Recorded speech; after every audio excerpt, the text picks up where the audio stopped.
ನಮಸ್ತೆ. ಬಿಡದಿ ರೈತರಿಗೆ, ರೈತ ಬಾಂಧವರೇ, ಈಗಾಗಲೇ ಸರ್ಕಾರ ಏನು ಕ್ರಮ ಕೈಗೊಂಡಿದ್ದಾರೆ ಇದರ ವಿರುದ್ಧ ತಾವು ಈಗಾಗಲೇ 470 ದಿನಗಳ ಕಾಲ ಹೋರಾಟವನ್ನ ಮಾಡಿದಿರಿ. ಸರ್ಕಾರ ಆಟಕ್ಕೆ ಬಿದ್ದಂಗೆ, ಇಲ್ಲ ನಾವು ಬಿಡಕ್ ಆಗೋದಿಲ್ಲ, ನಾವು ಮಾಡೇ ಮಾಡ್ತೀವಿ ಅನ್ನೋ ಆಟದಲ್ಲಿ ತಮ್ಮ ಹಠಮಾರಿತನವನ್ನ ಮುಂದುವರಿಸಿದ್ದಾರೆ. ಇದು ಆಗೋದ್ ಬೇಡ.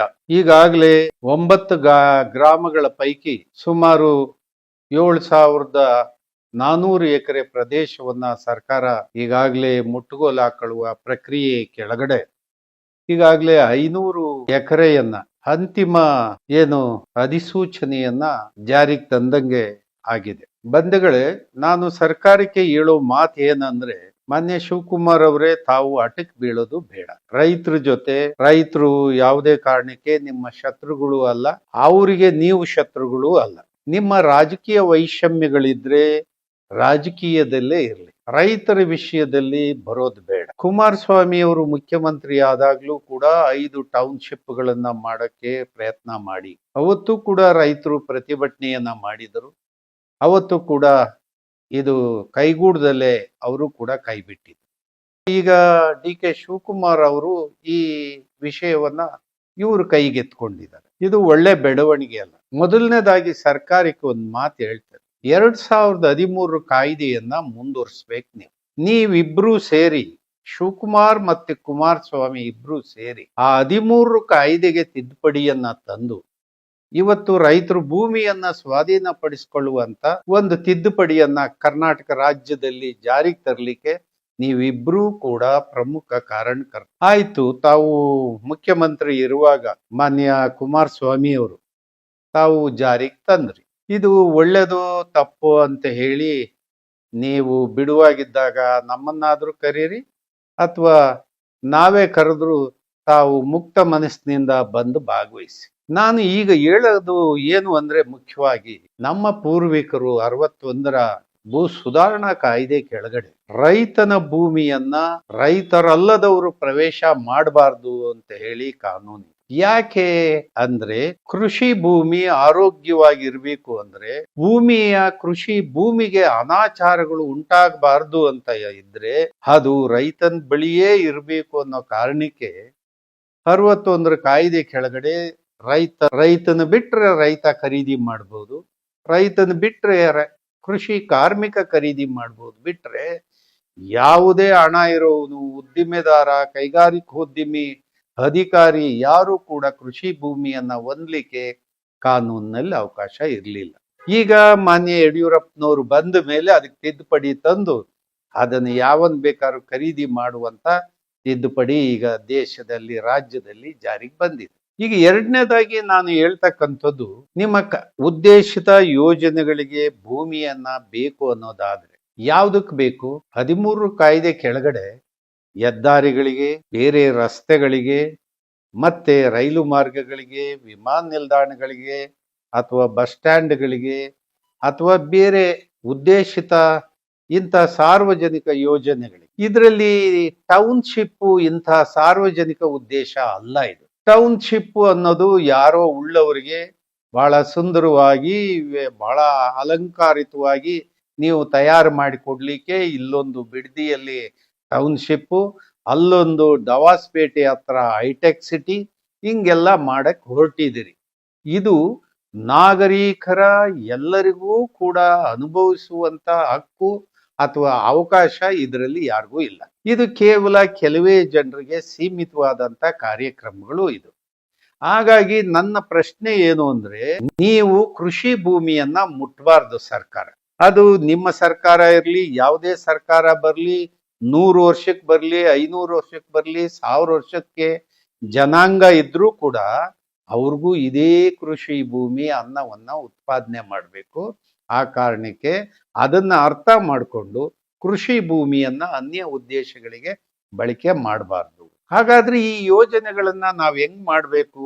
ಕೈಗಾರಿಕೆ ಬೇಡವಾ ಅಥವಾ ಇನ್ನೇನು ಡೆವಲಪ್ಮೆಂಟ್ ಬೇಡವಾ ಅಂದ್ರೆ, ಕೃಷಿ ಭೂಮಿಯನ್ನ ವರ್ಗೀಕರಣ ಮಾಡಿ ಎ ಮತ್ತು ಬಿ ನನ್ನ ಕೃಷಿಗೆ ರಿಸರ್ವ್ ಮಾಡಿ, ಅದನ್ನ ಮುಟ್ಬಾರ್ದು. ನೀವು ಮುಟ್ಬಾರ್ದು, ನಾನು ಮುಟ್ಬಾರ್ದು. ಇನ್ನ ಸಿ ಅಂಡ್ ಡಿ ಏನ್ ಬರ್ತದೆ, ಇದನ್ನ ಕೈಗಾರಿಕೆ ಬೇಕಾ ಅಥವಾ ಬೇರೆ ಯೋಜನೆಗಳಿಗೆ ಬೇಕಾ, ಇದಕ್ಕಷ್ಟೇ ನೀವು ಸೀಮಿತವಾಗಿ ತಗೊಳ್ಳಿ. ಆಮೇಲೆ ನೀವು ಕೈಗಾರಿಕೆ ಮಾಡ್ತೀವಿ, ಯಾರೋ ಏನೋ ಯೋಜನೆಯನ್ನ ನಾನು ಹೈಟೆಕ್ ಮಾಡ್ತೀನಿ ಅಥವಾ ಸಾಫ್ಟ್ವೇರ್ ಮಾಡ್ತೀನಿ ಅಥವಾ ಇನ್ಯಾವುದೋ ದೊಡ್ಡ ಕೈಗಾರಿಕೆ ಮಾಡ್ತೇನೆ ಅಂದ್ರೆ ಭೂಮಿ ಎಷ್ಟು ಕೊಡಬೇಕು ಅಂತ ಹೇಳಿ ಆ ಭೂಮಿಯನ್ನ ಕೊಡುವಂತ ಉದ್ದೇಶಿತ ಒಂದು ಯೋಜನೆ ಎಷ್ಟು 1000 ಕೋಟಿ ಅಥವಾ ಎಷ್ಟು ಕೋಟಿ, ಅದಕ್ಕೆ ಭೂಮಿ ಎಷ್ಟು ಬಂಧುಗಳೇ, ಈ ಉದ್ದೇಶಿತ ಯೋಜನೆಗಳನ್ನ ನೀವು ಕೈ ಬಿಡ್ಬೇಕು. ಯಾಕೆ ಅಂದ್ರೆ ಈ ಏನಿದೆ CND ಲ್ಯಾಂಡ್ ನೀವು ಕೈಗಾರಿಕೆಗೆ ಬಳಸಿ, ಬೇರೆ ಯೋಜನೆಗಳಿಗೆ ಬಳಸಿ. ಇದ್ರ ಬಳಕೆ ಅರ್ಜಿ ಹಾಕಿದನಲ್ಲ ಉದ್ದೇಶಿತ ಯೋಜನೆಗೆ, ಅವನಿಗೆ ಭೂಮಿ ಎಷ್ಟು ಕೊಡ್ಬೇಕಂತೇಳಿ ಯಾರು ತೀರ್ಮಾನ ಮಾಡ್ಬೇಕು? ಅವನು ಕೇಳಿದಷ್ಟು ಕೊಡೋದ? 100 ಎಕರೆ ಕೇಳಿದ್ರೆ 100 ಎಕರೆ ಕೊಡೋದು, 500 ಎಕರೆ ಕೇಳಿದ್ರೆ 500 ಎಕರೆ ಕೇಳೋದು. ಅವನು ಯಾರೋ ಕಂಪನಿ ಅವನು BPL ಕಂಪನಿ ಅವನು ದವಾಸ್ಪೇಟೆ ಹತ್ರ 500 ಎಕರೆ ಭೂಮಿ ತಗಂತ ಅವನು ಇವತ್ತು ಯಾರಿಗೋ ಖಾಸಗಿ ಅವ್ರಿಗೆ ಮಾರ್ಕೊಂಡು ಹೋಗ್ತಾನೆ. ಅವನು ಯಾರೋ ಬಳ್ಳಾರಿ ಹತ್ರ ಮೈನಿಂಗ್ ಭೂಮಿ ತಗಂತ 5,000 ಎಕರೆ, ಮತ್ತಾರೋ ಜಿಂದಾಲ್ನವನ್ಗೆ 950 ಎಕರೆ ಮಾರ್ತಾನೆ. ಜನಾರ್ದನ್ ರೆಡ್ಡಿ ಭೂಮಿ ತಗಂತಾನೆ, ಅದು ಯಾರೋ ಉತ್ತಮ ಅಂತ ಹೇಳಿ ಯಾವ್ದೋ ಕಂಪನಿಗೆ ಹೆಚ್ಚುವರಿಗೆ ಮಾರ್ತಾರೆ. ಇದು ನೀವು ರಿಯಲ್ ಎಸ್ಟೇಟ್ ಮಾಡ್ಲಿಕ್ಕೆ ಈ ಕಾಯ್ದೆಯನ್ನ ಬಳಕೆ ಮಾಡಿಕೊಂಡು ಭೂಮಿಯನ್ನ ಸ್ವಾಧೀನಪಡಿಸ್ಕೊಳ್ಳುವಂತ ವ್ಯವಹಾರವನ್ನ ಮಾಡ್ತೀರಾ? ಇದು ಕೂಡ್ಲೆ ನಿಲ್ಬೇಕು. ಇದು ಒಳ್ಳೆ ಬೆಳವಣಿಗೆ ಅಲ್ಲ. ಈಗ ನಾಳೆ ಭವಿಷ್ಯದ ದಿನಗಳಿಗೆ ಅನ್ನವನ್ನ ಸಾಫ್ಟ್ವೇರ್ ನಿಂದ ತಯಾರು ಮಾಡ್ಲಿಕ್ಕೆ ಆಗೋದಿಲ್ಲ, ಅಥವಾ ಯಾವುದೋ ಸಾಫ್ಟ್ವೇರ್ ನಲ್ಲಿ ನೀವು ಈ ಕಡೆ ಹಾಕಿ ದೋಸೆ ತೆಗಿಯಕ್ಕಾಗಲ್ಲ, ಈ ಕಡೆ ಹಾಕಿ ರಾಗಿ ಅಥವಾ ರಾಗಿ ಮುದ್ದೆ ತೆಗಿಯಕ್ಕಾಗಲ್ಲ. ಹಾಗಾಗಿ ಅದು ಹೊಲದಲ್ಲೇ ಬಿತ್ತಬೇಕು, ಬೆಳಿಬೇಕು, ಅಲ್ಲಿಂದಲೇ ಆಹಾರ ನಮ್ಮೆಲ್ಲರ ಬಾಯಿಗೆ ಬರಬೇಕು. ಆ ಕಾರಣಕ್ಕೆ ಇಂಥ ದುರಾಲೋಚನೆಗಳು ಬೇಡ. ನಾವು ಈ ತರ ಮಾಡೋದ್ರಿಂದ ವೇಗವಾಗಿ ನಗರ ಬೆಳೆಯುತ್ತೆ ಅಂತ. ಈ ಬೆಳವಣಿಗೆ ಯಾರಿಗ್ ಬೇಕು? ನಾವು ನಿಮ್ಮನ್ನ ಸರ್ಕಾರವನ್ನ ನಾವು ಆಯ್ಕೆ ಮಾಡಿರೋ ಉದ್ದೇಶ ಏನು? ನಮಗೆ ಇರುವಂತ ಹಣ ಏನ್ ನಾವು ತೆರಿಗೆ ಕೊಡ್ತಾ ಇದೀವಿ, ಆ ಹಣವನ್ನ ಸದುದ್ದೇಶಕ್ಕೆ ಬಳಕೆ ಮಾಡಬೇಕು. ಎಲ್ಲ ನಾಗರಿಕರಿಗೆ ಎಲ್ಲ ಸವಲತ್ತುಗಳಿರ್ಬೇಕು, ಮತ್ತೆ ವಿದ್ಯುತ್ ಶಕ್ತಿ ಇರಬೇಕು, ರಸ್ತೆಗಳಿರ್ಬೇಕು, ಕುಡಿಯೋ ನೀರು ಇರಬೇಕು, ಶಿಕ್ಷಣ ಇರಬೇಕು, ಆರೋಗ್ಯ ಇರಬೇಕು. ಇದು ಎಲ್ಲದನ್ನ ಪ್ರತಿಯೊಬ್ಬ ಕಟ್ಟ ಕಡೆಯ ನಾಗರಿಕನವರೆಗೆ ತಲುಪಬೇಕು. ಇದನ್ನ ಜೋಪಾನವಾಗಿ ಮಾಡಿ ಅನ್ನೋದನ್ನ ನಿಮ್ ಕೈಗೆ ಹಣ ಮತ್ತೆ ಅಧಿಕಾರವನ್ನ ಕೊಟ್ಟಿದೀವಿ. ನೀವೇನ್ ಮಾಡ್ತಾ ಇದ್ದೀರಿ? ನೀವು ಅತಿಕ್ರಮ ಮಾಡಲಿಕ್ಕೆ ಪ್ರಯತ್ನ ಮಾಡ್ತಾ ಇದ್ದೀರಿ. ಈ ಅತಿಕ್ರಮದ ಕಾರ್ಯಕ್ರಮಗಳನ್ನ ನೀವು ಸರಿಯಾದ ಬೆಳವಣಿಗೆ ಅಲ್ಲ, ಇದು ನಿಲ್ಲಿಸ್ಬೇಕು. ಯಾಕೆ ಅಂದ್ರೆ ನೀವು ಕೊಟ್ಟಂತ ಉದ್ದೇಶ ಜನ ಏನ್ ಅಧಿಕಾರ ಕೊಟ್ಟಿದರೋ ಆ ಕಡೆ ನಿಮ್ಮ ಗಮನ ಇರಲಿ. ಅದನ್ನ ಬಿಟ್ಬಿಟ್ಟು ಯಾರಿಗೋ ಟೌನ್ಶಿಪ್ ಮಾಡಿಕೊಡೋದಕ್ಕೆ, ಯಾರಿಗೋ ಹೈಟೆಕ್ ಸಿಟಿ ಮಾಡಿಕೊಡೋದು ನಿಮ್ ಕಾರ್ಯಕ್ರಮ ಅಲ್ಲ. ಈಗ ಯಾರಿಗ್ ಬೇಕೋ ಅವರು ಸಿರಿವಂತರು ಅವ್ರು ಮಾಡ್ಕಂತಾರೆ, ಅವ್ರಿಗೆ ಬೇಕಾದ ಜಾಗ ಕೊಂಡ್ಕೊಂತಾರೆ, ಬೇಕಾದ ಸವಲತ್ತುಗಳನ್ನ ಹೊಂದ್ಕೊಂತಾರೆ, ಅವ್ರು ಮಾಡ್ತಾರೆ. ಈಗ ನಿಮ್ ಕೆಲಸ ನೀವು ಮಾಡ್ಬೇಕು. ದಯಮಾಡಿ ಬಿಡದಿ ಪ್ರದೇಶದ ರೈತರು ಆ ಫೋಟೋಗಳನ್ನ ನಾವೆಲ್ಲ ನೋಡಿದೀವಿ, ಹಳ್ಳಿಗಳನ್ನ ನೋಡಿದೀವಿ, ಮತ್ತೆ ಅದು ಸೊಗಸಾದಂತ ಕೃಷಿ ಭೂಮಿ ಇದೆ. ಈಗಾಗಲೇ ಸ್ಟ್ಯಾಂಡಿಂಗ್ ಕ್ರಾಪ್, ತೆಂಗು, ಅಡಿಕೆ ಇತ್ಯಾದಿಗಳು, ತೋಟಗಾರಿಕೆ ಬೆಳೆಗಳು ಬೆಳೆದು ನಿಂತಿದೆ. ಅದನ್ನ ಹೆಂಗ್ರಿ ತೆಗಿತೀರಿ ನೀವು? ಅದು ತುಂಬಾ ಪಾಪ ಅಲ್ವಾ ಅದನ್ನೆಲ್ಲ ನಾಶ ಮಾಡೋದು? ಅದು ನಮ್ಮೆಲ್ಲರಿಗೆ ಅನ್ನ ಕೊಡೋದಪ್ಪ, ಅದನ್ನ ಯಾಕೆ ನಾಶ ಮಾಡಕ್ ಹೋಗ್ತೀರಿ? ಅದನ್ನ ಕೈ ಬಿಡಿ. ನಿಮ್ಮ ರಾಜಕೀಯ ವೈಷಮ್ಯಗಳನ್ನ ಬೇರೆ ಇಟ್ಕೊಳ್ಳಿ. ಈಗ ಉದ್ದೇಶಿತ ಬಿಡದಿ ರೈತರು ಏನು ಕಷ್ಟ ಬೀಳ್ತಾ ಇದಾರೆ, ಅಯ್ಯೋ ಅಂತ ಇದಾರೆ, ಅವ್ರ ನೆರವಿಗೆ ಸರ್ಕಾರ ಬರ್ಬೇಕು.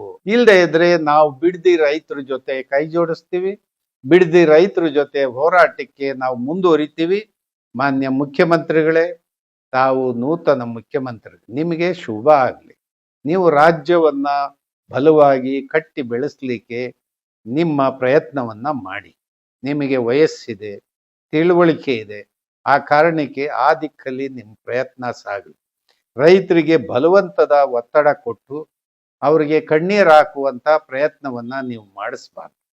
ಹಾಗಾಗಿ ಸರ್ಕಾರ ಈ ಯೋಜನೆಯನ್ನ ಕೈಬಿಡಿ. CND ಲ್ಯಾಂಡ್ ರಾಮನಗರ ಜಿಲ್ಲೆಯಲ್ಲಿ ಎಷ್ಟು 1000 ಎಕರೆ ಭೂಮಿ ಬರುತ್ತೆ ಅನ್ನೋದನ್ನ ನಿಮ್ಮ ಸರ್ಕಾರಕ್ಕೆ ಅದನ್ನ ಗುರುತು ಮಾಡಕ್ ಆಗದೇ ಇದ್ರೆ ನಾವೇ ಬೇಕಾದ್ರೂ ಗುರುತು ಮಾಡಿ ಕೊಡ್ತೀವಿ, ಆಯ್ಕೆ ಮಾಡಿ ಕೊಡ್ತೀವಿ.